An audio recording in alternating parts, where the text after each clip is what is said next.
Alright everyone, before we get started, I want to address the large elephant in the room. I'm a boy. I know, it's a huge shocker.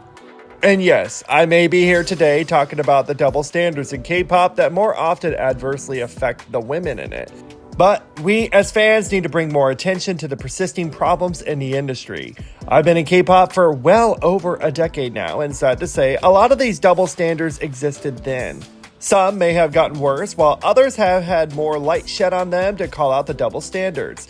In the last video, we discussed the hypocrisy in K-pop, and so now let's round it out with the double standards in the industry. I would say buckle up, but this car we're in has already hit a curb. For all that, I hope you have insurance.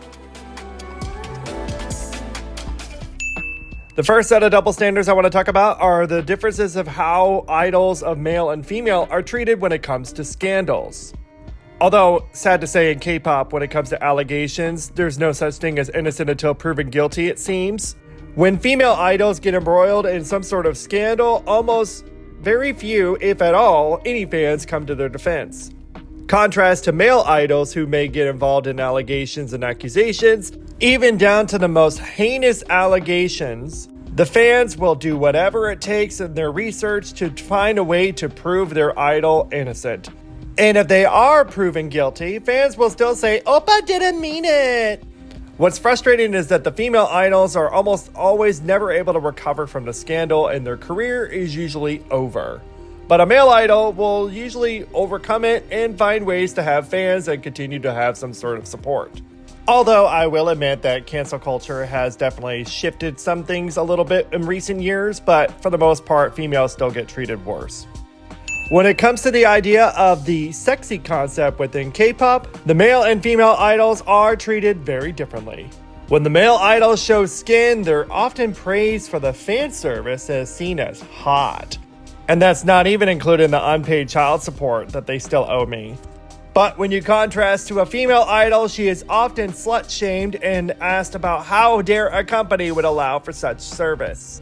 It's often seen as a highly sexualized concept where it can be considered problematic because it reinforces gender stereotypes and objectifies women.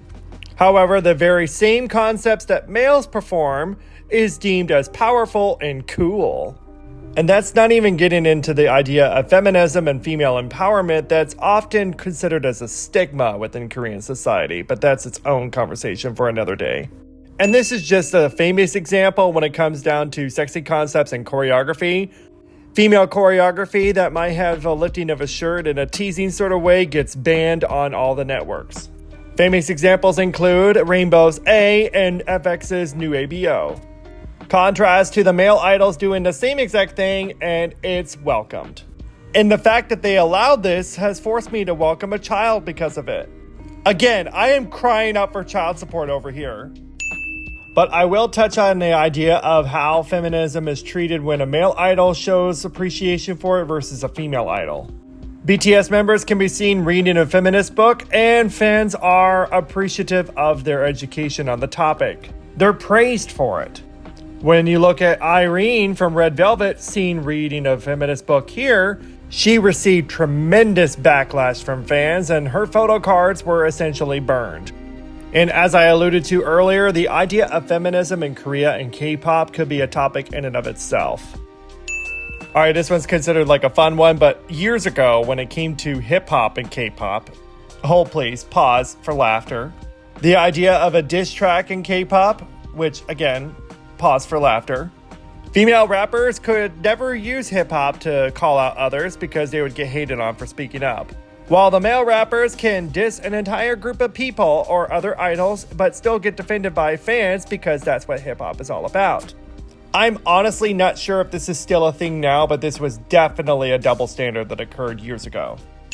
I don't know if this falls under the double standards idea, but it's definitely one to take note of. Male idols are more likely to have successful solo careers after leaving or taking a hiatus from their groups, while female idols may struggle to establish themselves as solo artists. Although with this one, as well as many others stated here, there are exceptions to these rules. But you know what's not an exception? Liking this video and subscribing to my channel. Thank you all so much for your support. That was a terrible segue. I'll show myself out after this video, I promise. I know in the last video we talked about the hypocrisy in K-pop and even touched on the beauty standards. There are serious double standards when it even comes down to beauty in K-pop. Female idols are expected to maintain an almost unrealistic standard of beauty, often being criticized for weight gain or not conforming to strict beauty ideals. They are often subjected to intense scrutiny regarding their appearance, including weight, makeup, and even plastic surgery. Contrasting to male idols, they are facing much less pressure in this regard.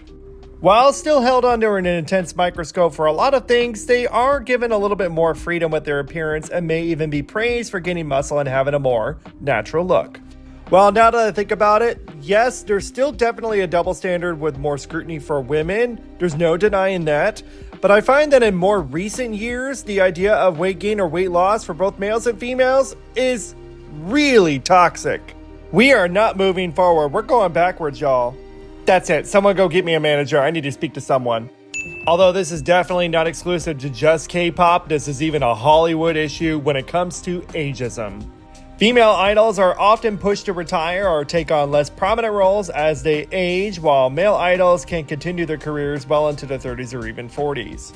And as those same idols age, they definitely get into daddy territory. MILFs need love too. There is one other facet that I didn't mention when it comes to double standards in K-pop is maybe the idea of dating, but I honestly don't think that there is much of a double standard when it comes to male versus female, because I feel like in the end they're both definitely regarded to be available for fans. And there have been plenty of male idol instances that have, caused tremendous backlash for dating or getting married, and, fans boycott the group until they're removed. So fans, of course, you eventually get over it, but in the end, I do feel like it may be a little equal, but let me know your thoughts below. But seriously, guys, get over yourselves. You weren't going to get with them anyway. Well, friends, I think that's enough calling out for today. Share below your thoughts on these double standards and any other ones I might have missed. Thank you all so much for watching. Do not forget to hit those like and subscribe buttons for me. Check out many more of my videos while you're here, and I shall see you next time.